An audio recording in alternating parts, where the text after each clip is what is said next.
வணக்கம். இந்த வாழ்க்கைய நினைச்சா ரொம்ப வினோதமா, விசித்திரமா, வீல வேற என்ன இருக்குது?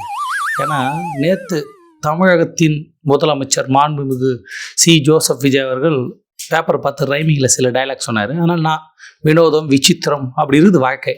ஏன்னா, நேத்து நிகழ்ச்சியில கல்வி அமைச்சர் பேசுறாரு. அவர் பேசுறப்போ பார்க்குறேன், ஒரு கட்சிக்கு காம்பேர் பண்ண வந்தவர் எம்எல்ஏ ஆகி, இப்போ மினிஸ்டர் ஆகி, மறுபடியும் காம்பேர் பண்றாரு. வாழ்க்கை எவ்வளோ வினோதமா இருக்குல்ல? கடவுள், காட் இஸ் குரேட். இப்போதான் தெரியுது, ஏற்றுக்கவே முடியுது என்னால்.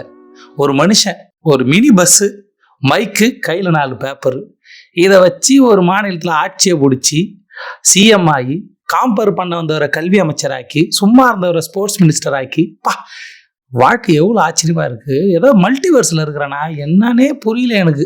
இப்போ இந்த பேச்செல்லாம் பார்த்துட்டு, இதை பார்த்து இவங்க இப்படி பேசியிருக்காங்களே, அதை நம்ம எடுத்து சொல்லி இந்த மக்களை அறிவாளியாக்கி, இந்த மக்கள் மாற்றத்தை ஏற்படுத்தி அடுத்த வாட்டி ஆட்சியை மாற்றி நாட்டை முன்னேற்ற போகிறாங்க.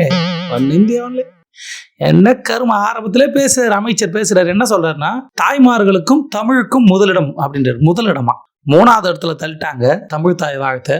அது தெரிஞ்சு நீங்கள் என்ன சொல்கிறீங்க சார் கேட்டதுக்கு, அவங்க கிட்ட ரெக்வஸ்ட் பண்ணேன்னு. நான் ரெக்வஸ்ட் நீங்கள் வேணால் கேளுங்கன்னு. 3வது இடம் எல்லாருக்கும் தெரியுது, அதை மறைக்கிறாராம். மறைச்சிட்டு முதலிடம். இப்போ அவர் முதலிடம்னு சொன்னோடனே, இல்லை அது 3வது இடத்து தள்ளிட்டாங்க, நீங்கள் வச்சு இல்லை அப்படின்னு நம்ம எடுத்து சொன்னால் இந்த மக்களுக்கு புரிஞ்சிடும்.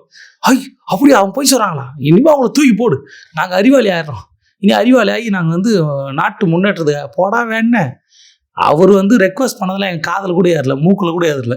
இப்போ அவர் முதலிடம் ஆச்சு. முதலிடம் அவ்வளோதான். அமைச்சர் சொல்லிட்டார் முதலிடம், தமிழ் தான் முதலிடம். யார் வச்சா? அவர் அமைச்சர் சொன்னார். ரியாலிட்டியில் என்ன? ரியாலிட்டிலே நாங்கள் இல்லையே, ரீல்ஸில் தானே இருக்கோம். ரீல்ஸில் சொன்னாங்க அவர் முதலிடம் முதலிடம். அப்படி தான் இருக்குது. இந்த வீடியோ பார்த்துட்டு கேட்குறாங்க, இந்த வீடியோவை பார்த்துட்டு நீங்கள் பேசுங்க, இதை பண்ணுங்க. நான் யோசித்தேன், இதை பார்த்து யார்கிட்ட பேசுறது? இல்லை சீரியஸாக கேட்குறேன், யார்கிட்ட பேசுறது? பேசி என்ன யூஸ் இல்லைன்னு தெரியும், இருந்தாலும் பேசுகிற நான் லூஸ் இல்லை, அப்படி தான் ஆகிட்டான். இதை பேசுகிறேன் நம்ம லூஸ், இதை எடுத்து சொல்கிற லூஸு. ஏன்னா அவங்க அறிவாளியானா நான் லூஸ் தானே. அப்படி தான் ஆகி போச்சு உலகம். சிஎம் சார் பேச ஆரம்பிக்கும் போதே சொல்கிறார், இந்த கிண்டல் கேலி நீங்கள் பேசுகிறவங்க பேசிகிட்டே இருங்க, நான் நல்லது செஞ்சுட்டே இருக்கிறேன்னு. அவர் பக்கத்தில் இருந்தார்ல, அவர் கூட அதை நம்பியிருக்க மாட்டார். நல்லது செஞ்சுட்டே இருக்கிறாராம். எவ்வளோ பிரச்சனை, பவர் கட்டு, பெண்களுக்கு பாதுகாப்பு இல்லை, கோவையில் குழந்தைக்கெலாம் கொடூரம் நடக்குது, ஆனால் நல்லது செஞ்சுட்டே இருக்கிறேன்றாரு. அதை நம்ம எடுத்து சொன்னால் இந்த மக்களுக்கு புரியாது. இந்த மக்கள் நம்ம நல்லது செஞ்சுட்டு, இந்த 25 நாளில் என்ன நல்லது, எவ்வளோ மாற்றம் ஏற்பட்டு இருக்கு, நாடு வளர்ந்து எங்கேயோ போய் ஈஃபில் டவர் மாரி ஆயிடுச்சு, அப்படி தான் சொல்ல போகிறாங்க. நல்லது பண்ணியிருக்காரு, உங்களுக்கு தெரியாதுப்பா. இந்த ஆட்சி போன ஆட்சி மாரி இல்லை, எவ்வளோ நல்லது பண்ணியிருக்காரு. என்ன பண்ணியிருக்காரு? நல்லது பண்ணிக்கிறாரு, அது என்னன்னு சொல்ல மாட்டோம். அது உங்ககிட்ட சொல்ல வேண்டிய அவசியம் இல்லை. நீ ஓட்டு போட்டியா, உன்ட்ட என்னத்துக்கு சொல்லணும்? கடந்து போயினே இருக்கிறானுங்க சொல்லிட்டு பேசவே முடியல, பதில் கேட்கவே முடியல. அப்புறம் சிஎம் சார் கோட்டு சூட்டு போட்டிருக்காரு, அதை கிண்டல் பண்ணுறாங்களாம், கேள்வி கேட்குறாங்களாம். அவர் அந்த கோட்டோட கலர் கருப்பு வெள்ளை. கருப்புனா என்ன தெரியுமா? அவர் கேட்குறாரு நம்மகிட்ட. கருப்புனா உங்களுக்கே தெரியும், நான் சொல்ல வேண்டிய அவசியம் இல்லை. அப்போ தான் தெரிஞ்சுங்க. ஆமாம், கருப்புனா சபரிமலை தானே போடுவோம். கருப்பு வேற எதுக்கு போடுவோம்? கருப்பு சபரிமலை இல்லைன்னா வேற என்னவா இருக்கும்? கருப்பு துக்க நிகழ்ச்சிக்கு போடுவோமா, இல்லை நல்லதுக்கு போடுவோமா? தெரியலையே. கருப்பு எதுக்கு போடுவோம்? என்ன கருப்பு சொல்கிறாராம் பெரியார், அது கருப்பு, அது பெரியார் உங்களுக்கு தெரியும். நான் சொல்ல மாட்டேன், சொல்லிட்டா பிரச்சனை ஆகிடும். நீங்களே கண்டுபிடிச்சிங்க. பெரியார்னு சொல்லலை. அதான் நான் என்ன நினைக்கிறேன், பெரியாராக இருக்காது, சபரிமலைக்கு மாலை போடுவார்னு நினைக்கிறேன். ஏன்னா ஸ்ரீடி சாய்பாபா கோயிலுக்கு போனார், பார்த்து சபரிமலைக்கு போவார்ல, போனல. அப்புறம் சாமி இல்லையா, என்ன போக மாட்டீங்களா? கருப்புன்னா அப்புறம் சபரிமலை இவர் ஐயப்பனா அவருனா இவரா கோச்சி, இது என்ன சொல்கிறது, கோச்சியில் கோச்சி மாட்டாரா அப்படின்னு கேட்க வந்தேன். கருப்புனா நம்ம தெரிஞ்சுக்கணும். சரி, வெள்ளை என்ன? கருப்பு பெரியார்னு வச்சுக்கலாம், இல்லை ஐயனார் இது ஐயப்பன்னு வச்சுக்கலாம். அப்போ வெள்ளைன்னா என்ன? சமாதானமா? அப்படியே இதில் சென்டருக்கு சமாதான கலரா? வெள்ளைன்னா அதை சொல்ல, அதை யாரும் கேட்க போகிறது இல்லை. இப்போ நம்ம கேட்டுட்டா அவங்க பதில் சொல்லி கீழ்ச்சிருவாங்க. அப்படி இப்போ நம்ம கேட்டோடனே அவங்களுக்கு ஞானம் உதிச்சிரும். ஆமாம், வெள்ளை கலர் என்ன, இந்த பையன் நல்லா கேட்குறானே, இவங்க நல்லா பேசுகிறாங்களே, நம்ம அறிவை யூஸ் பண்ணலாமே. போடா முன்னோம், நாங்கள் என்ன பேச்சா கேட்க போனோம். அங்கே போன அக்காலாம் சொல்கிறாங்க, ஐயோ எவ்வளோ அழகாக இருந்தார் அவர், அப்பா டிவியில் பார்க்குறத நேரில் அவ்வளோ அழகாக இருந்தார், சிஎம்ஐ பார்த்துட்டு அழகாக இருந்தார். 10 வயசு குழந்தை கொடுமை நடந்துருக்குது. அவங்க கட்சிக்காரங்க எலெக்ஷன் அன்னைக்கே குழந்தைகிட்ட அத்துமீறி போக்சோல உள்ள போனால் எவ்வளோ நடந்துச்சு. உண்மையாக அவங்க வீட்லேயும் பவர் கட்டு, விவசாயிகள் போராட்டம், அந்த கடன் தள்ளுபடி வேறு 50,000, இப்படி லாட் ஆஃப் ப்ராப்ளம்ஸ். ஆனால் அவங்களுக்கு பியூட்டிஃபுல். வாவ், என்ன அழகு பார்த்தீங்களா, க்யூட்டாக இருக்காருங்க, அப்படியே முத்தா கொடுக்கல போல இருந்துச்சு. அதுக்கு தான் போனேன். போய் சார் அப்படியே விஜய் நான் சிஎம் சார் நீங்கள் எவ்வளோ பியூட்டிஃபுல்லாக இருக்கிறீங்க பார்த்துட்டு வந்துட்டேன். அவங்ககிட்ட போய் கோட்டு கலரு வெள்ளை. சரி இதை நோட் பண்ணாங்களே, கோட்டு கலரை நோட் பண்ணி என்னை வந்து கிண்டல் பண்ணுறாங்க. சரி கோட்டை நோட் பண்ணதில் உங்கள் காதுக்கு வந்துச்சு, நீங்கள் சட்டசபையில் பேசவே இல்லையே, அதை கேட்டுன்னு இருந்தாங்களா, அதை சொல்லணும் தானே. நான் சட்டசபையில் பேசலன்னு என்ன கிண்டல் பண்ணுறாங்க, அதுக்கு ஒன்று இருக்குது என்கிட்ட. என்ன இருக்குது நீங்கள் கேட்க போகிறதில்ல, நான் சொல்ல போகிறதில்ல, என்ன வேணா இருக்கும். அப்புறம் ப்ரெஸ் மீட் கொடுக்கலன்னு சொல்கிறாங்க, அதுவும் என் காதுக்கு வருது, அதை வச்சு கிண்டல் பண்ணுறாங்க. நான் ஏன் ப்ரெஸ் மீட் கொடுக்கல தெரியுமா? ஏன் தெரியாது. யார் இது அவர் சொன்னா தானே. கோட்டு காதில் வந்துதுப்பா, அவர் கோட்டை பற்றி சொல்லியிருக்காங்க, அவர் காதில் வந்துருக்கு. ப்ரெஸ் மீட்டு கொடுங்க சார், லெகசியை உடச்சிடாதீங்க. ஒரு மனுஷன் கத்தலாம், தமிழ் தான் சார், தெலுங்கு கூட இல்லை, ஹிந்தி இல்லை, மலையாளம் இல்லை, இங்கிலீஷ் இல்லை, தமிழ் நாப்பில் ஒருத்தர். லெகசியை உடைக்காதீங்க, இதுக்கு முன்னாடி சிஎம்லாம் சொன்னாங்க அவனு கத்துனாரு. அது காதில் விழல, கோட்டு காதில் வந்துருக்கு. அந்த கருப்பு கலர் உங்களுக்கு தெரியும், நான் சொல்ல வேண்டியதில்லை. ஹோ ஐயோ. அதுக்கப்புறம் மக்கள் சொல்கிறாங்களாம், தம்பி விஜய், அண்ணா விஜய், அப்பா விஜய், எல்லாம் எங்கள் சிஎம் சார், நீங்கள் மக்களுக்காக உழைக்க வந்தீங்க, நீங்கள் போய் மக்களுக்காக அந்த வேலையை மட்டும் பாருங்கள், உங்களை பற்றி பேசுகிறோம், நாங்கள் பார்த்துக்குறோம் அப்படின்னு மக்கள் சொல்லிட்டாங்களாம். யார் சொல்ல அந்த மக்கள்? இவங்க தான். தெரியாது, இவங்க தான் இப்போ ரீல்ஸில் பார்த்துக்கிறாங்க. விஜய் அண்ணா சிஎம் சாரை பற்றி யார் என்ன பேசினாலும் சும்மா அசிங்க போட்டு கீழேன்னு கேட்குறாங்க, இவங்க பார்த்துக்கிறாங்க. அப்புறம் சில பேர் ரீல்ஸை நாங்கள் பார்க்குறோம், கிளுகிழப்பாக டான்ஸ் ஆடுறாங்க. டான்ஸ் ஆடுறவங்க டக்குன்னு கட்சிக்கார ஆயிடுறாங்க. திடீர்னு வந்து நான் கட்சியில் இல்லைன்றாங்க, அப்புறம் கட்சியில் இல்லை நான் ஒரு மேக்கப் ஆர்டிஸ்ட்டுன்றாங்க, அப்புறம் அழுகுறாங்க. அதுக்கப்புறம் பார்த்தா நான் கட்சியில் இறங்கினா தாங்க மாட்டேங்கிறாங்க, எனக்கு அரசியல் வேணா தூக்கி போடுவோம்னா மறுபடியும் வந்து இந்த அக்கா அசிங்கமாக பேசுது. இப்படி மாறி இருக்கிறாங்க. அப்போ யார் தான் இவர் ஓட்டு போட்டிருக்காங்க, யார் தான் இவங்க கட்சியில் இருக்காங்கன்னா இந்த மாதிரி ரீல்ஸ் போடுறாங்க. அப்புறம் ரீல்ஸ் போட்டு காணாமல் போனவங்க இப்போ எங்களுக்கும் கட்சிக்கு சம்மந்தம் இல்லை, எங்களுக்கு இப்போ ப்ரொமோஷன் அந்த ஸ்பான்சர்ஸ் அடி வாங்குது, காசு தர மாட்டான்னு கதறவனுங்க, கிளுகிள்னு டான்ஸ் ஆடுறவங்க, அந்த டான்ஸ் ஆடுறதை பார்க்குறவங்க, அதை ஷேர் பண்ணுறவங்க, அப்புறம் குழந்தைங்க பேச்சு கேட்டு ஓட்டு போட்டாங்க. இவங்க தான் இவர் ஓட்டு போட்டவங்க இல்லை, தமிழ்நாடு ஃபுல்லாக இவங்க தான் இருக்கிறாங்கன்னு நினைக்கிறேன். ஏன்னா அப்படி இல்லாமல் எப்படி இல்லை அறிவு இருக்கிறவன் யோசிச்சு போட்டிருக்காயா, அவங்களோட நலத்திட்டத்தை வச்சு மக்கள் சொல்லியிருக்காங்களாம், நீங்கள் போய் மக்களுக்காக உழைங்கண்ணா, நாங்கள் உங்களை பற்றி பேசணும், நாங்கள் பார்த்துறோம், பொழந்துன்னா இருக்கிறாங்க. உண்மையாகவே எல்லா இடத்துலையும் கமெண்ட்டில் அசிங்கமாக கேட்குறேன், நான் பார்க்குறேன். இப்படி ப்ரொஃபைல் பார்த்தா CM sir photo, CM sir photo போட்டால் இப்படி தான் ஒரு கமெண்ட்ஸ், அதுக்கு ஒரு லைக்கு. ஓ அதுக்கு தானே ஃபோட்டோ போய் தொலை. யாரா நீங்கள், மக்கள் பார்த்துங்க, இனிமேல் பாருங்கள். ஆக்சுவலாக மக்கள் அப்படி சொல்ல, நீங்கள் போய் வேலையை பாருங்கள், நாங்கள் வந்து எல்லாத்தையும் பார்த்துக்குறோம் அப்படி சொல்ல. விஜய்னா நீங்கள் சந்தோஷமாக இருங்கண்ணா, நீங்கள் போய் வேலையை பாருங்கண்ணா, எங்களுக்கு 2500 வேணாம், எங்களுக்கு வீட்டுக்கு எதுவும் வேணாம், ரோடு போட வேணாம், எதுவும் வேணாம், நீங்கள் சந்தோஷமாக இருங்கண்ணா. இப்போ கூட அஜித் சார் வீட்டுக்கு டெத்துக்கு போனீங்களே எங்கள் ஃப்ரெண்டோட, சந்தோஷமாக இருங்கண்ணா, நாங்கள் பார்த்துக்குறோம், நாங்கள் வேலைக்கு போய்க்கிறோண்ணா, நாங்கள் உழைக்கிறோண்ணா, பெட்ரோல் விலை ஏறினா என்னண்ணா, இது வரைக்கும் பெட்ரோலை பற்றி யாரும் பேசலை, பெட்ரோல் விலை ஏற்றோண்ணா, எங்களுக்கு கவலையே இல்லைண்ணா, நீங்கள் இப்படி தான் பேசினாங்க. இதை பேசியிருந்தாருன்னா இன்னும் மாசாக இருந்திருக்கும், இன்னும் ஒரு 200 ரீல்ஸ் வந்திருக்கும் அதேமாரி. ஆனால் அவர் அப்படி சொல்ல, மக்கள் வந்து பார்த்துக்கிறேன்ட்டாங்களாம், பார்த்துன்னுக்குறாங்க. அந்த அக்கா தான், எத்தனை அக்கா அப்பா, நான் ரொம்ப ஜாலியாக இருக்கிறேன், கிளுகிள்னு போய் பார்த்தா. இந்த கட்சிக்காரங்க ரீல்ஸ்லாம் போய் பார்க்குறேன், சில அக்கா ரீல்ஸ்லாம் அப்படியே தள்ளினே போகிறேன், கீழே போக ஆணுக்குது. ஆஹா அண்டே, பேசாமல் நம்ம இங்கே இருந்துருக்கலாம் போல இதுன்னு ஒரு கொலாபு கேட்டுக்கலான்னு தோணுது. அப்படிதான் இருக்குது, செம்ம ஜாலியாக இருந்துச்சு. அப்புறம் அந்த ஸ்பீச்சில் முக்கியமான ஸ்பீச் என்னென்னா வந்து, அவர் ஆட்சி அமைக்க விடாமல் தடுத்தாங்களாம். முன்னாள் முதலமைச்சர் வந்து தடுத்தாராம், நிறைய இது பேசுனாங்களாம், அது பேசுனாங்களாம், இப்படி பண்ணாங்களாம், அப்படி பண்ணாங்களாம். அதாவது கூட்டணி வச்சு இந்த ஆட்சி வரக்கூடாது, நம்ம ஒரு புதுசாக ஒரு டீம் உருவாக்கலாம்னு நினச்சாங்களே, ஏன் பண்ணலை அதையும் சொல்லிடலாம். இப்போ நீங்கள் வரக்கூடாதுன்னு அவங்க நினச்சிருந்தாங்கன்னா அவங்க டீம் வச்சுருக்கணும், வச்சு யாரோ ஒரு ஆள் முதலமைச்சர் ஆக்கியிருக்கணும், உங்களை பழி வாங்கியிருக்கணும். ஏன் அதை பண்ணல அவங்க? தெரியாது, யாருக்கும் தெரியாது. ஏன் சொல்லுங்கள், நடந்துச்சா இல்லையானே தெரியாது. இப்போ இவர் சொன்னார்ல, இப்போ சிஎம் சார் இப்போ வந்து ஒரு சாதாரண ஆள் இல்லை, முன்னாடி இந்த மாதிரி கட்சி வச்ச ஒரு நடிகர் கிடையாது, இப்போ அவர் சிஎம். அவர் ஒன்று சொன்னார்னா ஆதாரத்தோடு சொல்லணும், மக்களுக்கு உண்மையை எடுத்து சொல்லணும், அந்த பொறுப்பு அவர்கிட்ட இருக்குது.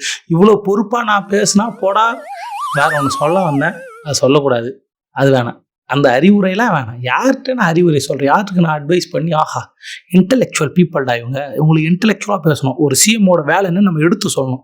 அப்போ தான் அவங்க மூலையில் ஏறி அவங்க அடுத்த வாட்டி வந்து கரெக்டாக டிசிஷன் எடுப்பாங்க. ரீல்ஸ் பார்த்துன்னுக்குறானுங்க, இப்போ தான் தெரியுது அந்த உலகம் எப்படி இருக்குன்னு. நானும் போனேன் அந்த உலகத்துக்குள்ளே, சூப்பர் உலகம், சீரியஸாக சொல்கிறேன். இவ்வளோ பேசுகிறத விட்டு அந்த உலகத்துக்கு போகலாம், வாங்க அங்கே குதிங்க, குச்சி பார்த்தா கிளுகிளுன்னு இருக்குது எல்லாம். அதாவது தடுக்க பார்த்தவங்க ஏன் தடுக்கலை? அது உண்மைன்னா நீங்கள் வரக்கூடாதுன்னு அவங்க நினச்சிருந்தாங்கன்னா டீம் போட்டுருணும்ல, டேக் டீம் சாம்பியன்ஷிப் அவங்க ஜெயிச்சிருக்கணும்ல, ஏன் ஜெயிக்கல? அதை சொல்லுங்கள். அதை சொல்லியிருந்தா எங்களுக்கு கொஞ்சம் ஈஸியாக இருக்கும். என்னன்னா, ஆமாம் கரெக்ட், சிஎம் சார் சொல்கிறதெல்லாம் உண்மை, அவர் சொல்கிறது உண்மை, இனிமேல் நாங்களும் அப்படி மாறிடுறோம். இப்போ சொல்லலை, அவர் சொல்கிறதெல்லாம் போய் நீங்கள் பாருங்கள் அப்படின்னு நான் எடுத்து சொன்னால் அதை கேட்க ஆள் இல்லை. அதுக்கப்புறம் ஒன்று சொன்னார், அதாவது ரீல்ஸ் பார்த்தவங்களாம் நியூஸ் பார்க்க ஆரம்பிச்சிட்டாங்க. நல்ல விஷயந்தான். ரீல்ஸ் பார்க்குறாங்க, நியூஸ் பார்க்குறாங்க, சட்டசபை பார்க்குறாங்க, அரசியல் பேசுகிறாங்க. அதுக்கெல்லாம் காரணம் அவர் தான். ஏன்னா அவரால் பார்க்குறாங்க, பார்த்துட்டு அதை புரிஞ்சுக்கிறாங்க. க்ளீனாக புரியுது. இப்போ அப்படி பார்த்தவங்களுக்கு அறிவு வளருது. சட்டசபையை பார்க்குறாங்க, முதலமைச்சர் பேசவே இல்லை, அறிவு வளர்ந்துச்சு. முதலமைச்சர் பேசவே இல்லை, ஏன் பேசலை? அப்புறம் நியூஸ் பார்க்குறாங்க. இது வரைக்கும் முதலமைச்சர் வந்து ப்ரெஸ் மீட்டே பார்க்கல, ஏன் ப்ரெஸ் மீட்டை பார்க்கல, என்னவா இருக்கும்? அப்படியேப்பட்ட கேள்விலாம் அவங்ககிட்ட வந்துடுச்சா? வரல. ரீல்ஸ் போட்டவங்க நியூஸ் பார்த்து ரீல்ஸ் போட்டாங்க. என்ன ரீல்ஸ் போட்டாங்க? தப்பா நல்லாவே இல்லாத ரீல்ஸ். அந்த ரீல்ஸை போட்டோடனே அதுக்கப்புறம் ஒரு அழுகுற ரீல்ஸ். நான் அரசியல்வாதியே இல்லை, எனக்கு அரசியலுக்கு சம்மந்தம் இல்லை, அதுக்கப்புறம் நான் அரசியலுக்கு வந்தால் நீங்கள் தாங்க மாட்டீங்க. அதுக்கப்புறம் அசிங்கமாக ஒரு அக்கா வந்து கத்துது. அதுக்கப்புறம் கொஞ்சம் பிரேக் எடுத்து அந்த அக்கா கிளுகிளு வீடியோ. அதுக்கப்புறம் மறுபடியும் அரசியல். இப்படி ஒரு எங்கேஜாக இருக்குது. உண்மையாகவே அது உண்மைதான். ரீல்ஸ் போட்டவங்க இப்போ நியூஸ் பார்க்குறாங்க, மறுபடியும் ரீல்ஸ் போடுறாங்க. நாங்கள் நியூஸ் பார்த்தவங்க இப்போ ரீல்ஸ் பார்க்குறோம், ஜாலியாக இருக்குது. என்ன சொல்கிறது? நியூஸ் பார்க்குறாங்க. கோவையில் 10 வயசு குழந்தை கொடூரமாக ரேப் அண்ட் மர்டர் பண்ணாங்க. அவங்க அம்மாவை இந்த ரீல்ஸ் போட்டவங்க, நியூஸ் பார்த்தவங்க அவங்க அம்மாவை கேவலப்படுத்துனாங்க, அந்த குடும்பத்தை கேவலப்படுத்துனாங்க. அந்த குழந்தைய என்ன சொல்கிறது, அந்த குழந்தைக்கு நீதி கிடைக்காத அளவுக்கு இதை வேறு லைனில் கொண்டு போய் அசிங்கப்படுத்தியிருந்தாங்க. அதை பற்றி பேசலை. இப்போ இந்த ரீல்ஸ் போட்டவங்க அழுகுறாங்க. விஜய்னா நீங்கள் பாவம்னா அழுகுறாங்க. நாளைக்கு யாராவது பிரச்சனை, ஏதாவது இந்த சட்டம் ஒழுங்கு சரியில்லை, எங்களுக்கு ரொம்ப ப்ராப்ளமாக இருக்குது, எங்களுக்கு நிம்மதி இல்லை, இப்போ காதலிக்கலன்னு ஒரு பொண்ணு வீட்டில் இது பெட்ரோல் குண்டை போடுறாங்க, கஞ்சா அடிக்கிறாங்க சொல்லிட்டு கம்ப்ளைண்ட் பண்ண போனவங்கள வீட்டில் பூந்து அடிக்கிறாங்க, இப்போ ஒருத்தவங்களை ஏதோ பண்ணிட்டாங்க, இப்படி தொடர்ச்சியாக நடக்குதுன்னு சொன்னவங்கள மறுபடியும் திட்டி போடுறாங்க. யார்? இப்போ ரீல்ஸ் போட்டவங்கள நியூஸ் பார்க்குறாங்கல்ல, யாரெல்லாம் பிரச்சனை இருக்குது, நம்ம ப்ராப்ளத்தில் இருக்கிறோம், எங்களுக்கு வந்து தீங்கு நடந்துச்சு, இது பண்ணியாச்சு, அது பண்ணியாச்சு, நாங்கள் வந்து நிம்மதியாக இல்லை, இந்த ஆட்சி சரியில்லைன்னு சொன்னால் அவங்கள திட்டி போடுறது. யாராக இருந்தாலும் திட்டுறது. உங்கள் அம்மா ஓகேம்மா, அவங்க குடிக்கலையா, அவங்க இது பண்ணலையா, அவங்க அது பண்ணலையா, நீங்கள் வந்து ஒழுக்கமான்றாங்க. நடிகர் அஜித் வீட்டுக்கு சிஎம் சார் போனார், கூட யார் போனால் அதெல்லாம் கேட்கல. ஆனால் இவங்களை கேட்குறாங்க. ஒரு குழந்தை, பச்சை குழந்தைய பறி கொடுத்துட்டாங்க, அவங்கள கேள்வி கேட்குறாங்க, நீங்கள் ஓகேம்மா, அவங்கள அசிங்கப்படுத்துறாங்க. நியூஸ் சேனலு ரீல்ஸ் போட்டவங்க நியூஸ் பார்க்குற லட்சணம் இதுதான். இதை இப்போ நான் எடுத்து சொன்னோன்னே இந்த நாடு திருந்திடும். அப்படி திருந்தலாம் வேணாம், வாங்க ரீல்ஸ் போட்டவங்க ரீல்ஸ் வந்து பார்க்கலாம், எல்லாம் வாங்க, இப்படி வாங்க, எல்லாம் ஓடியாங்க. நாடு திருந்தி என்ன ஆக போகுது? நம்ம எல்லாம் இனிமேல் ரீல்ஸ் பார்க்குறோம். அப்புறம் ஒன்று சொன்னார், எதிர்கட்சி தோத்தவங்கிட்டலாம் ஒன்று சொன்னார், நீங்கள் ஒன்றும் இந்த மக்களை சரியாக புரிஞ்சிக்கல, தற்கூரின்னு சொல்கிறீங்க, அவங்க தான் உங்களை வந்து கேள்விக்குறியாக்கிட்டாங்க, ஆச்சரியக்குறிச்சிக்கிறாங்க, அப்படி பண்ணிட்டாங்க அப்படின்னு நிறையா சொன்னார். அதில் நான் ஒரு விஷயம் நான் புரிஞ்சுக்கினேன். உண்மையாக அந்த மக்களை கரெக்டாக புரிஞ்சுக்கிறது யாருன்னா சிஎம் சார், அவங்க டீமும் தான். ஏன்னா கரெக்டாக புரிஞ்சுக்கின்னு இவங்களுக்கு என்ன வேணும்? ஒரு பேப்பர், 4 பேப்பரு, ஒரு மினி பஸ்ஸு, மேலே ஏறி பேசிட்டு அவதூறு பரப்புகிறாங்க, எவ்வளோ கஷ்டங்களை தாங்கினா, அது சொன்னால் போதும், வேறு என்ன வேணும்? அதை சொல்லியாச்சு, ஓட்டு வாங்கியாச்சு, ஜெயிச்சாச்சு. ஆச்சரியமாக இருக்குது. குழந்தைங்கிட்ட போய் அம்மா அப்பா கிட்ட சொல்லுங்க அப்படின்னா நான் நினச்சேன், ஒரு குழந்தை சொல்லினா அப்பா அம்மா ஓட்டு போட்டுருவாங்களான்னு. ஓட்டு போட்டிருக்காங்க. எல்லாரும் சொல்கிறாங்க, இப்போ பாட்டிலுக்கு 10 ரூபான்னு பாட்டு பாடினார், பாட்டிலுக்கு 10 ரூபா, இப்போ 20 ரூபா வாங்குறாங்க. யாரும் கண்டுக்கல. நான் கூட நினச்சேன், பாட்டிலுக்கு 10 ரூபா பாட்டு பாட்டார், ஆஹா சரி பண்ணுவார். இப்போ 20 ரூபா வாங்கி யாரும் கண்டுக்கல. அப்போ மக்களை சரியாக புரிஞ்சுக்கிட்டு அவங்க தான். இந்த மக்கள் அதெல்லாம் கண்டுக்க மாட்டாங்க, ஒரு கருமத்தையும் யோசிக்க மாட்டாங்க. அந்த பக்கம் என்னென்னா 10th 12th எல்லாத்தையும் அதிக மார்க் எடுக்க வச்சு, மாணவர்களை படிக்க வச்சு, வளர்ச்சியை காட்டி, பொருளாதார வளர்ச்சியை காட்டி, அப்படி இப்படின்னு அப்படியே ரொம்ப இன்டெலெக்சுவலாக இந்த மக்கள்லாம் ரொம்ப அறிவாளி, அவங்களுக்கு இதை பண்ணால் நம்ம ஓட்டு போட்டு ஜெயிக்க வச்சுருவாங்க, நம்ம இன்னும் வளர்க்கலாம் அப்படின்னு அந்த பக்கம் புரிதலே இல்லாமல் நடந்துனாங்க. இவங்க தான் கரெக்டாக புரிஞ்சினாங்க, ஷார்ப்பாக புரிஞ்சினாங்க. தப்பான தமிழ் என்னென்னமோ சொன்னார் ஒருத்தர், ரொட்டி மால்லாம் ஒருத்தர் சொன்னார். அவர் வந்து இப்போ மாண்புமிகு அமைச்சராகிட்டார். இப்போ கம்பேர் பண்ணவர் இப்போ கல்வி அமைச்சராகிட்டார். அப்போ இவங்க அந்த மக்களை எக்ஸாக்டாக புரிஞ்சுக்கிண்டு இவங்க தான் தெளிவாக புரிஞ்சுருக்காங்க. நல்ல ஒர்க்கு, உண்மை அந்த விஷயத்தில் பாராட்டுறேன். இவங்க இதுதானே, இவங்களுக்கு இது கொடுத்தா போதும் அப்படின்னு அவங்களுக்கு தெரிஞ்சிருக்குது. அது நமக்கு தெரியல. இப்போ எனக்கு ஒன்று தெரியுது, ரீல்ஸுகள் தெரிகிறது. சீரியஸாக சொல்கிறேன், இந்த டிவிகே கட்சிக்கு சப்போர்ட் பண்ண சில அக்காக்கள் ரீல்ஸ்லாம் போய் பாருங்கள், நல்லா இருக்குது. உண்மையாகவே அழுகுற அக்காக்கள், சிரிக்கிற அக்காக்கள், எல்லா அக்கா ரீல்ஸும் போய் பாருங்கள், நல்லா இருக்குது. சப்போர்ட் பண்ணுவேன். நீங்கள் ரொம்ப தேடுதால டிவிக்கே அப்படி போட்டு துண்டை போட்டு ஒரு 4 ரீல்ஸ் இருக்கும், கீழே போனீங்கன்னா சூப்பராக இருக்கும் துண்டு. என்னப்பா இப்படி பேசுகிறேன்னா அப்போ எப்படி பேசுறது? இவங்ககிட்ட ரொம்ப அறிவாளித்தனமாக பேசுகிறதா? யான் பெற்ற இன்பம் பெருகை வையகம் அப்படி தான் மாறணும். இங்கே போய் நான் ரொம்ப இன்டெலெக்சுவலாக பேசி சாதி ஒழிப்பு பேசி சமூக நீதி பேசி இதெல்லாம் பேசி அதெல்லாம் பேசி இந்த மக்கள் ரொம்ப அப்படி ஷார்ப்பாக்கி நாளைக்கு அப்படியே திருப்பி போடுற உலகத்தை எல்லாம் இன்டெலெக்சுவல்டா படித்து அப்படி கீழே போகிறாங்கடா. குழந்தைக்கு குடும்பம் நடக்குது, அதை கேட்டால் அவங்கள திட்டுறது. இப்போ இப்போவும் சிஎம் சார் இப்போ சிஎம் ஆகிட்டார். இப்போ வந்து சொல்கிறேன் என் மேலே பழி போடுறீங்க, என் மேலே இதை போடுறீங்கன்றாரு. சிஎம் ஆகிட்ட பிறகு அதை சொல்லணுமா? இவர் தானே ஆக்ஷன் எடுக்கணும். இப்போ இவங்ககிட்ட நம்ம போய் இதை பேச முடியுமா? இதை பேசினா இப்போ எனக்கு சீரியஸ் ஆகுது. நான் ஏன் சீரியஸ் ஆகணும்? இனி என் லைஃப்பில் சீரியஸே கிடையாது. சீரியஸ் இல்லை, சீரியஸாக ரீல்ஸ் தான் இனிமேல். உண்மையாக நல்லா டைம் பாஸ் ஆகுது. நீங்கள் வேணால் ட்ரை பண்ணி பாருங்கள். ட்ரை பண்ணிங்கன்னா எனக்கு வாழ்த்துக்கள் சொல்லுங்கள், தேங்க்ஸ். அதுக்கப்புறம் சிஎம் சார் என்ன சொன்னார்னா, அதாவது நீங்கள் என்ன சொல்கிறீங்க, மக்கள் புரிதல் இல்லாமல் ஓட்டு போட்டாங்க, கவர்ச்சியை பார்த்து ஓட்டு போட்டாங்க. கவர்ச்சியை காட்டினா இதுவா அதுவான்னு கேட்க வந்தாரான்னு தெரில. கவர்ச்சியை காட்டி இது பண்ணுறது நான் அண்ணன் அப்படி நிறுத்திட்டார். அண்ணன் சிஎம் சார் தப்பாக பேசக்கூடாது, நாவடக்கம் முக்கியம்னு நாவை அடக்கிக்கணும் அப்படி வயிற்றுக்குள்ளே தள்ளிட்டேன் நாக்க. நாங்கள் என்ன இது பண்ணுறோமா? உண்மையாக கவர்ச்சி தான். நீங்கள் அது கவர்ச்சினா திரை கவர்ச்சி இல்லை, உங்களோட இந்த கவர்ச்சி. நீங்கள் பயங்கர பவர்ஃபுல்லாக இருக்கிற அந்த கவர்ச்சியில் ஓட்டு போட்டுருந்தாங்க, கவர்ந்துக்கிறீங்க உங்கள் சக்தியால். மற்றபடி ரீல்ஸ் கவர்ச்சிலாம் இல்லை. நீங்கள் போய் பாருங்க. சிஎம் சார் இதெல்லாம் பார்க்காதீங்க, சாரி மன்னிச்சு நீங்கள் பார்க்காதீங்க, நாங்கள் பார்க்குறோம். நீங்கள் பார்த்தீங்கன்னா தெரியும் கவர்ச்சியில் ஓட்டு போட்டுக்கிறாங்க. அது எப்படி நடந்ததுன்னு சில விஷயங்கள் புலப்படும், புலமை வாய்ந்த மக்களுக்கு புலப்படும். அதாவது அரசியல் அறிவு இல்லாமல் ஓட்டு போட்டாங்க. ஆமாம், அரசியல் அறிவோடு தான் ஓட்டு போட்டுக்கிறாங்க தெளிவாக. திருப்பரங்குன்றம் இஷ்யூவில் என்ன ஆச்சு அதை யோசிச்சு கரெக்டாக உங்களை ஜெயிக்க வச்சுக்கிறாங்க. ஆஹா, ஆர்எஸ்எஸ்லேருந்து வந்த ஒருத்தர் நிற்கிறாரு, அவர் ஜெயிக்க வச்சாதான் திருப்பரங்குன்றம் இஷ்யூக்கு ஒரு தீர்வு கிடைக்கும். இங்கே எல்லாரும் ஒத்துமையாக இருப்போம், மதம் சாதி சண்டை நடக்காது, அதுக்கு ஆர்எஸ்எஸ் கார் தான் வரணும் அப்படின்னு தேர்ந்தெடுத்துக்கிறாங்க. புத்திசாலித்தனமாக அரசியல் புரிதல் எல்லாம் நம்மளை செஞ்சுருக்கிறாங்க. சொல்லுங்கள், அது எப்படி செய்ய முடியும்? இந்த இப்போ கூட மாட்டுக்கறியை வந்து இது பண்ணிட்டாங்க. இப்போ அவங்களுக்கு அரசியல் புரிதல் இருக்குதுல, எல்லாரும் பேசி அப்படியே இது பண்ணிட்டாங்க. நீங்கள் கூட சொல்லிட்டீங்களே மாட்டுக்கறி வெட்டுறதுக்கு தடையினோடனே நீங்கள் அப்படியே குரல் கொடுத்துட்டீங்களே. நீங்கள் குரல் கொடுத்தது அவங்க காதில் ஊந்துருச்சுல. குரலும் கொடுக்கல, அவங்க குரலும் கேட்கல, அவங்களும் திரும்ப குரல் கொடுக்கல. குரலாவது உரலாகுது. அரசியல் புரிதல் நல்லா தெளிவாக இருக்குது. இப்போ நீட்டுக்கு போராட்டம் பண்ண பசங்கள்லாம் காண போயிட்டாங்களே, எங்கே இருக்கிறாங்க, என்ன ஆச்சு ஏதுன்னு தெரியல. அப்போ நீட்டு என்ன ரத்து பண்ணிட்டாங்களா? நீக்கிட்ட நீங்கள் ரத்து பண்ணிட்டீங்களா? நீட்டுக்கு எதிர்த்து குரல் கொடுத்துட்டீங்களா? டிடிபிட்டிட்டோம் ஏதாவது ஒன்று செஞ்சீங்களா? அது அரசியல் புரிதலில் வராது. ஏன்னா நீட்டு என்ன அரசியல் வருது, அது எக்ஸாமுங்க. என்னங்க இது, ஒரு நீட் எக்ஸாமு கொஸ்டின் பேப்பர் லீக்குன்றாங்க, ஒரு அரசு அமைதியாக இருக்குது. இங்கே 10th 12th question paper leak ஆகிருக்குதா? நீட்டில் எவ்வளோ முறைகேடு. இங்கே 10th 12th இந்த ஸ்டேட் போர்டு எக்ஸாமில் ஏதாவது நடந்திருக்கா? அவ்வளோ ஸ்ட்ரிக்டாக அவ்வளோ டிசிப்ளினாக இருக்கிற இந்த ஊரில் நீட்டு. இதை நீங்கள் பேசவே இல்லை. இதே நீங்கள் பேசலன்னு கேட்டால் அவன் வந்து என்ன கடிக்கிறான், ஏன்டா கடிக்கிறேன்னு கேட்டால் நீ பேசாதான்றான். இப்போ நீங்கள் வந்து அவங்களுக்கு அரசியல் புரிதல் இல்லாமல் ஓட்டு போட்டின்னு கேட்குறீங்க.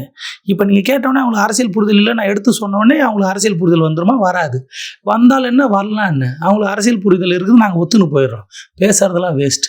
அப்படியே ஃப்ளோலே ஒன்று சொன்னார், எனக்கு நல்லா வருது ஆனால் நிறுத்திக்கிறேன், ஏன்னா சிஎம் ஆகிட்டாரு. இல்லைன்னா என்னங்க அது சிஎம் சார் இப்படி பேசலாமா? இந்த மக்கள்கிட்ட அவர் வாயில் நல்லா வருதுன்னு சொல்கிறாரு, அந்த மாதிரி ஒரு முதலமைச்சர் பேசலாமான்னு கேட்டால் போடா வேண நீலாம் ஒரு ஆளான்னு என்ன திட்டுவான். அப்போ பேசலாம், நல்ல வாயில் வரலாம், மூக்கில் வரலாம், காதில் எதில் வேணால் வரலாம். நாங்கள் தான் வரக்கூடாது இந்த பக்கம், நாங்கள் அப்படியே போயிடுறோம். எங்கே போகிறதுன்னு தெரில, எங்கே வாழுறதுன்னு தெரில. கம்பேர் பண்ணவர் கல்வி அமைச்சராக வரப்போ எல்லாத்தோட முக்கியமாக ஒன்று சொன்னார், சதி பண்ணுகிறாங்களாம். ஆட்சிக்கு வர்றதுக்கு முன்னாடியே சதி பண்ணாங்களாம், இப்பயும் சதி பண்ணுறாங்களாம். சரி, இப்போ சதி பண்ணுறதை விட்டுருவோம். ஆட்சிக்கு முன்னாடி ஒரு சதி பண்ணாங்கல்ல, அது என்ன, கரூர் இஷ்யூ.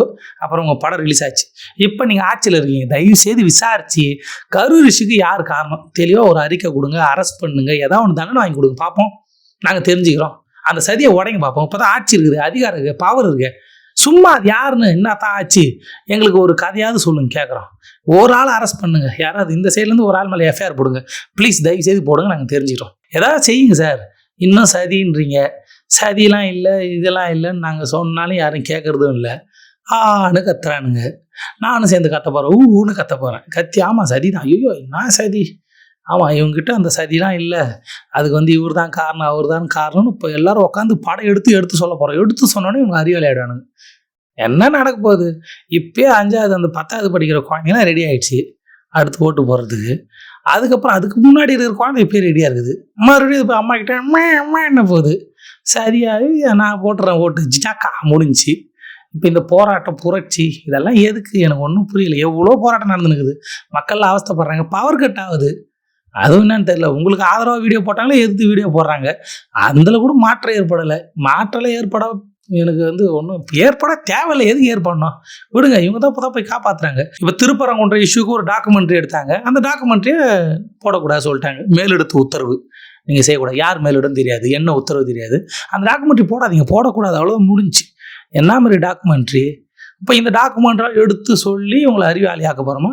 எதுக்கு நீங்கள் எதுக்கு எடுக்கிறீங்க டாக்குமெண்ட்லாம்? விட்டுருங்க. ஏதாவது நடக்கட்டும். மாட்டுக்கறி தடை பண்ணிட்டாங்க, ஏதாவது நடந்துட்டு போகுது, வேடிக்கை பார்க்கலாமே. இப்போ இந்த மக்களுக்கு டாக்குமெண்ட்ரி எடுத்து புரிய வச்சு என்ன பண்ண போகிறீங்க? அது யூடியூப்ல இருக்குது பாருங்கள். ஆனால் தடை பண்ணதுக்கு கேள்வி கேட்குறோம், தடை பண்ணக்கூடாதுன்னு பேசுகிறோம். ஆனால் இந்த இடத்துல இது கேட்டால் ஒர்க் ஆகுமா? நீட்டு ரத்து பண்ணுறாங்க, ஒன்றும் பண்ணல. நீட்டுக்கு போராட்டம் பண்ண பசங்க என்ன ஆனாங்க தெரியல. விவசாயிகள் போராட்டம் பண்ணுறாங்க, அவங்கள பிடிச்சிட்டு போகிறாங்க. லேடிஸ் அரெஸ்ட் பண்ணுறாங்க. பவர் கட்டுக்கு போராட்டம் பண்ணுறவங்கள அரெஸ்ட் பண்ணுறாங்க. இது அது லொட்டு லொசுக்கு என்னென்னமோ நடக்குது. அதை கேட்க வந்த ஒருத்தவங்க, 2 பசங்க கேட்க வந்த போலீஸ் கையை உடைக்கிறாங்க. என்னென்னவோ நடக்குது. இப்போ திருப்பரங்குன்ற இஷ்யூ வந்து அந்த டாக்குமெண்ட்ரி வந்து மேலெடுத்து உத்தரவு நிறுத்தியிருக்கிறாங்க. இப்போ இதெல்லாம் எடுத்து போராடி எடுத்து சொல்லி என்ன ஆக போகுது? ஒன்றும் ஆக போகிறதில்ல. 4 ரீல்ஸில் வேலையை முடிக்க போகிறாங்க. இப்போ சிஎம் சார் பேசினார், வேலை முடிஞ்சிச்சு, அவ்வளோதான். யாராவது ஒரு ஆள் மாறி சிஎம் சார் உங்கள் மேலே எப்படி பழி போட முடியும்? உங்ககிட்ட தான் ஆட்சி அதிகாரம் இருக்குது. பழி போகிறவங்களை தூக்கி உள்ளே போடுங்க, அவங்கள அரெஸ்ட் பண்ணுங்கள். என்ன பழி போகிறாங்கன்னு எடுத்து சொல்லுங்கள். அவங்க பழி போகிறதெல்லாம் பொய்ன்னு சொல்லுங்கள், எனக்கு புரிய வைங்க. உங்கள் ஆட்சியில் நீங்கள் ஆட்சி நடத்துகிற முறையில் எங்களை அறிவாளியாக்குற முறையில் அதை நாங்கள் தெரிஞ்சுக்க போகிறோம். அப்படி யாராவது ஒரு ஆள் கேட்குறாங்களா? கேட்கல. அப்போ இவங்களுக்கு அந்த திருப்பரங்குன்ற டாக்குமெண்ட்ரி எவ்வளோ முக்கியம் நமக்கு புரியுது. அதை பார்க்க வேண்டிய அவசியம் என்ன நமக்கு தெரியுது. அதை எடுத்து சொன்னால் இவங்களுக்கு புரியுமா? எதுக்கு? இப்போ நீங்கள் திருப்பரங்குன்ற இஷ்யூ அந்த டாக்குமெண்ட்ரி பாருங்கள் அப்படின்னு நம்ம லிங்க் அனுப்புகிறோம், இல்லாட்டி போய் பிரச்சாரம் பண்ணுறோம், பேசுகிறோம், இந்த கவர்மெண்ட் அதை தடை பண்ணிடுச்சுன்னு எடுத்து சொல்கிறோம். ஏதாவது யூஸ் இருக்குதா? சீரியஸாக சொல்லுங்கள். நம்மளே திரும்ப பார்த்துக்குறோம். நீங்கள் எனக்கு அனுப்புகிறீங்க, நான் உனக்கு அனுப்புகிறேன். நீங்கள் எனக்கு அனுப்புகிறீங்க, நான் உனக்கு அனுப்புகிறேன். நான் என் ஃப்ரெண்டுக்கு அனுப்புகிறேன், அவன் எனக்கு அனுப்புகிறான். இப்படி நம்ம 4 பேர்கிட்ட சுற்றி பார்த்துக்க வேண்டியதான். நம்ம பார்த்து நம்ம அறிவாளி ஆக்க வேண்டியதான். அது எவ்வளோ முக்கியமான டாக்குமெண்ட்ரி அது. அந்த டாக்குமெண்ட்ரியை தடை பண்ணிக்கிறாங்க. அதெல்லாம் தப்பாக இருக்குது. அந்த இஷ்யூ என்ன ஆச்சு, என்ன டீட்டெயில் இருக்குது, அதுக்கு பின்னாடி யார் இருக்கா அப்படின்னு டீட்டெயிலாக இருக்குது. அதை தடை பண்ணிக்கிறாங்கன்னா ஏன் தடை பண்ணணும்? இவங்க தானே பெரியார் கருப்பு கோட்டு போட்டிருக்காரு. இவர் அதை ரிலீஸ் பண்ணல. இவர் தானே கூட நிற்கணும். இந்த முதலமைச்சர், இந்த அரசு கூட நிற்கணும்ல. அந்த டாக்குமெண்ட்ரியை ரிலீஸ் பண்ணுறப்ப கூட இருந்ததே இடதுசாரிகளும் விடுதலை சிறுத்தையும் தான். இப்போ இவங்க தானே கூட இருந்து அதை எப்படி நீங்கள் தடை பண்ணலாம், தடை பண்ணக்கூடாதுன்னு பேசியிருக்கணும். ஆனால் பேச மாட்டாங்களே. நம்ம யார்கிட்ட பேசுகிறோம்? நமக்குள்ளே பேசிக்கிறோம், கண்ணாடி பார்த்து பேசினுக்கிறோம். என்னடா அம்பேத்கர் தெரியுமா, பெரியார் தெரியுமா, முற்போக்கு நான் சாதி வைப்பு தெரியுமா? ஒன்று அவன் கண்ணாடி இருக்கிறவன் தெரியும். அவ்வளோதான். வாழ்க்கை அப்படி தான் போயினுக்குது.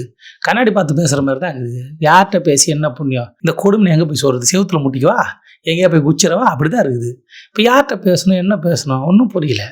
புரியாமல் ஒரு வாழ்க்கை, புரிதலற்ற வாழ்க்கையில் நரிகளாய் திரிகிறார் நாய்கள். எப்படி கவிதை? சம்மந்தம்லாம் பேசுவேன். ஏன்னா இப்போ சம்மந்தமாக தானே வாழ்ந்துன்னுக்குறோம் நம்ம. எனக்கே தான் புரியல. அதுக்கப்புறம் என்ன சொல்கிறார்? சட்ட ஒழுங்கை பற்றி அவரே சொல்கிறார். சட்ட ஒழுங்கை பற்றி நிறைய பேர் நிறைய விஷயம் சொல்கிறாங்க. சட்ட ஒழுங்கு சூப்பராக தான் இருக்குது. ஆமாம், செம்ம சூப்பராக இருக்குது, அட்டகாசமாக இருக்குது. என்ன சொல்கிறது? கோவை சினிமை பற்றி நம்ம பேசக்கூடாது. அது நடக்கிற மாதிரி நம்ம கற்பனை பண்ணுறோமான்னு தெரியல. மக்கள் போராடுறாங்களா தெரியல. அதுவும் நம்ம கற்பனை பண்ணுறோன்னு நினைக்கிறேன். ஒரு கற்பனை உலகத்தில் வாங்குறோம் நம்ம தான். எதுவுமே நடக்கலை. எல்லோரும் சந்தோஷமாக இருக்கிறாங்க, எல்லோரும் நிம்மதியாக இருக்காங்க, பெண்கள் பாதுகாப்பாக இருக்கிறாங்க, மக்கள் நிம்மதியாக நைட்டில் ஃபேனை போட்டு ஏசியை போட்டு தூங்குறாங்க, பவர் கட் ஆகிறதில்ல, எல்லோரும் ஜாலியாக வாங்குறாங்க. சூப்பரான ஒரு ஆட்சி. இந்த 25 நாள் அப்படியே சொர்க்கத்தை பார்க்குறேன் நான். ஆஹா, என்ன அருமையாகுது. ரீல்ஸ் பார்க்குற மாதிரி ஒரு சொர்க்கம். அப்படி ஒரு உலகத்தில் வாங்குறேன். சட்ட ஒழுங்கா என்ன சொல்கிறீங்க? சூப்பராக இருக்குது சட்ட ஒழுங்கு. இப்போ கூட பாருங்கள், 5000 பேர் தான் அனுமதி. சிஎம் சார் பேசின நிகழ்ச்சிக்கு 5000 பேர் தான் அனுமதி. பாருங்கள் எவ்வளோ சதி பண்ணுறாங்க. பட் டிஎம்கே ஆட்சியில் இருக்கும்போதே நீங்கள் இப்படி பண்ணுறீங்களே. சிஎம் சார் ஆட்சியில் இருக்கும்போது வெறும் 5000 பேருக்கு அனுமதி கொடுக்குறீங்கன்னா உங்களுக்கு எவ்வளோ இது இருக்கணும்? அப்படி தான் இருக்குது. அப்படி தான் பேசினுக்கிறானுங்க. இப்போ ஆட்சியில் இருக்கிறவங்க 5000 பேர் தான் அனுமதி கொடுக்குறாங்க. அப்போ அவங்களும் அதை கொடுத்தாங்க. அது ஏதோ தப்பு. நீங்கள் சோப்பு, நீங்கள் பழைய சோப்பு, நீங்கள் புது சோப்பு, துணி சோப்பு, நீங்கள் என்னென்னமோ சொன்னீங்க. இப்போ நீங்கள் 5000 பேருக்கு அனுமதி கொடுத்துக்கிறீங்க. இதை கேட்டால் நம்மளை பைத்தியக்காரன்னா அதை கேட்கக்கூடாது. கேட்காம பைத்தியக்காரன் கூட பைத்தியக்காரனாக வாழ்ந்து நிம்மதியாக ரீல்ஸ் பார்க்கலாம். அதான் நான் இப்போ எல்லாருக்கும் சொல்கிறது. இல்லை, சட்ட ஒழுங்கு சூப்பராக இருக்குது. என்னமாகுது சட்ட ஒழுங்கு, அப்படியே நிம்மதியாக இருக்குது. காற்றுல மிதக்கிற மாதிரி இருக்குது. இப்போ இந்த ஆட்சி எப்படி தான் ஆகுது? இந்த பாட்டு வரும், இரு காலின் இடையிலே உரசும் நாயாய். பூனெல்லாம் கிடையாது, நாய் உரசனை எப்படி இருக்கும் அந்த மாதிரி இருக்குது. நாய் கூட கிடையாது, முள்ளம்பன்றி உரசனை எப்படி இருக்கும் அந்த மாதிரி சுகமாக இருக்குது. அவ்வளோ சூப்பராக. என்ன ஒரு ஆட்சி. சட்ட ஒழுங்கு அப்படி வா உலகத்தில் வாழ்கிறோம். என்னன்னா இப்போ நடக்கிற பிரச்சனைக்கு காரணம் என்னன்னா, அதுக்கு முன்னாடி இந்த போதைப் பொருள்லாம் தலை விரிச்சு ஆடுது. நீங்கள் வந்து அதை இது பண்ணிட்டீங்க. இப்போ அவங்க என்ன பண்ணுவாங்க? அவங்ககிட்ட போலீஸ் இல்லை, எந்த பவரும் இல்லை. சிஎம் சார்ன்றது அவ்வளோதான், சும்மா சிஎம் சார் ஒரு மினி பஸ்ஸில் ஏறி பேசுறது தான், மற்றபடி பவர் இல்லையா எனக்கு தெரியலையே. அவங்க வந்து இது பண்ணிட்டாங்களாம், அவங்க பண்ணதோட விளைவாக தான் இவ்வளோ சட்ட ஒழுங்கு நடக்குதான். இவங்க வந்து அதை பார்க்குறாங்க, ஆஹா அவங்க பண்ணதுனால இவ்வளோ சட்ட ஒழுங்கு நடக்குது. ஓகே, நம்ம அடுத்த மீட்டிங்கில் இதை மினி பஸ்ஸில் ஏறி சொல்லணும், அதான் சிஎம் பதவி. அப்படிதான் இல்லை, அவர் அப்படி சொல்ல வரல, இல்லை அப்படி சொல்கிறாரு. இது எதுக்கு சொல்கிறோம்? அதான் சிஎம் பதவி. அப்படிதான் இல்லை இருக்கு தெரியல. இப்போ என்னங்க அவங்க வந்து தலைவிரிச்சு ஆடுற விட்டாங்கன்னா நீங்கள் அதை உடைக்கிறது தானே வந்துக்கிறீங்க. இப்போ போதை பழக்கம் தெருவெங்கும் தலைவிரித்து டான்ஸ் ஆடிக்கிறது. போலீஸ் அனுப்புங்க, பட்டு பட்டு பட்டுன்னு அரெஸ்ட் பண்ணுங்க, ஜெயிலில் போடுங்க, நியூஸில் அதை பரவட்டும், ஓய்ச்சி கட்டுங்க. இப்போ கஞ்சா அடிக்கிறேன்னு கம்ப்ளைண்ட் பண்ண குடும்பத்தை போய் அடிக்கிறாங்க. இப்போ கூட ஒருத்தர் இது பண்ணிட்டான் கேள்விப்பட்டேன். அப்போ அவங்களே தான் அரெஸ்ட் பண்ணுங்க. அப்போ அரெஸ்ட் பண்ணுறது தானே போலீஸு. இது எதுக்கு 25 நாள் இல்லை, ஒரு நிமிஷம் போதாதா? ஒரு அதிகாரியை கூப்பிட்டு ஃபோன் பண்ணி தமிழ்நாடு ஃபுல்லாக கஞ்சா போதை எதுவும் இருக்கக்கூடாது, கொடூரமாக அரெஸ்ட் பண்ணுங்க, தூக்கி உள்ள போடுங்க, பார்த்துக்கலாம், ரோடு க்ளீன் ஆகணும். அவங்க ரோடு எங்கும் டான்ஸ் ஆட விட்டாங்க, தலை விரித்து டான்ஸ் ஆடுகிறது போதை. நீங்கள் கடகன்னு அந்த தலையை முடிச்சு கட்டி பின்னி இட்டுவாங்க, இட்டுன்னு வந்து ஜெயிலில் போடுங்க, சொல்ல வேண்டியதானே. இப்போ அதெல்லாம் தான் காரணம்னா 25 நாளில் எவ்வளோ மாற்றம் ஏற்பட்டிருக்கு. எத்தனை பேர் அரெஸ்ட் பண்ணியிருக்கிறோம், எத்தனை கிலோ பிடிச்சிருக்கிறோம், எத்தனை போதைப் பொருள் பழக்கமாக இருக்குது, அந்த இடத்த அழிச்சிருக்கிறோம், அங்கே அந்த அந்த டீலரை கண்டுபிடிச்சிருக்கிறோம், இது பண்ணியிருக்கிறோம், அது பண்ணிக்கிறோம், அப்படி சொல்ல வேண்டியதானே. ஏதோ தலை விரிச்சு ஆடுதான். இந்த தலை விரிச்சு ஆடுறப்ப, அந்த ஆடுதல் டான்ஸ் அப்படின்னு சொல்கிறப்ப எனக்கு ஒன்று ஞாபகம். புகையில அறுவடைக்கு தயாரான ஆப்னன்ட்டு தலையெடுத்து களையெடுத்து வால் எடுத்து மூக்கெடுத்து காது எடுத்து இப்படி டான்ஸ் ஆடணும் யாரோ ஒரு ஆள். அவர் கிக்கேன்னு யாரோ பாட்டு பண்ணாங்க, யாருன்னு தெரியல, பிரசாந்த் நினைக்கிறேன், நம்ம கோட்டு படத்தில் அவர் படம் தான் நினைக்கிறாரு. புகையில அறுவடைக்கு தயாரான ஆப்ரேஷன், பிரசாந்த் நடிக்கும் புகையிலைகள். அப்போ அந்த மாதிரிலாம் பாட்டு பாடினது யாரு? அப்போயே வந்து மக்கள் நற்பணி மன்றம் வைத்து மக்களுக்கு நல்லது செய்தவர்.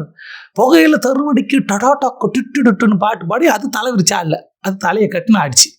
படங்களில் போதைப் பொருள்கள் அது படம்ப்பா. ஆட்சியில் இருக்கிறவங்க அப்படி பண்ணிட்டாங்களே, இப்போ ஆட்சியில் இருக்கிறவங்க அதை சொல்கிறாங்க.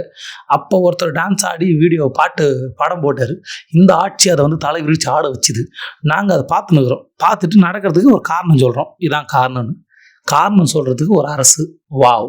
இப்போ இதை எடுத்து சொன்னோடனே இந்த மக்கள் வந்து இது சயின்டிஸ்ட் ஆகிடுவாங்க, நாசாவுக்கு போயிடுவாங்க. ஆஹா, அறிவு அப்படியே காது மண்டையெல்லாம் முளைச்சி முடிய தாண்டி அறிவு வளர போகுது இனிமேல் எல்லாருக்கும். நம்ம எடுத்து சொன்னோடனே யாருக்கு எடுத்து சொல்கிறேன்னு தெரியாமல் பேசினுக்கிறேன் நான் ரொம்ப நாளாக. அப்புறம் சிங்கப்பெண் திட்டம், சிங்கப்பெண்ணு அடுத்த வாரம் அது ஓப்பன் பண்ணுறாங்க. இந்த வாரம் ஏன் ஓப்பன் பண்ணலன்னா ஃப்ரெண்டு ஃபங்க்ஷனுக்கு போயிட்டார், அதை கேட்டால் தப்பு, அவதூறு. அது வந்து பிஸியாக இருந்தார். ஓப்பன் பண்ணுறது பெண்களுக்கு பாதுகாப்பில் வேலையாக தானே பண்ணோம். இன்னும் பல பேர் அப்பாயின்மெண்ட் பண்ணி அதை ஒரு தீவிரமான வேலையை பார்க்கணும்ல, ஆனால் அது பார்க்க முடியாது. ஐயோ, அடுத்த வாரம் தான் அது.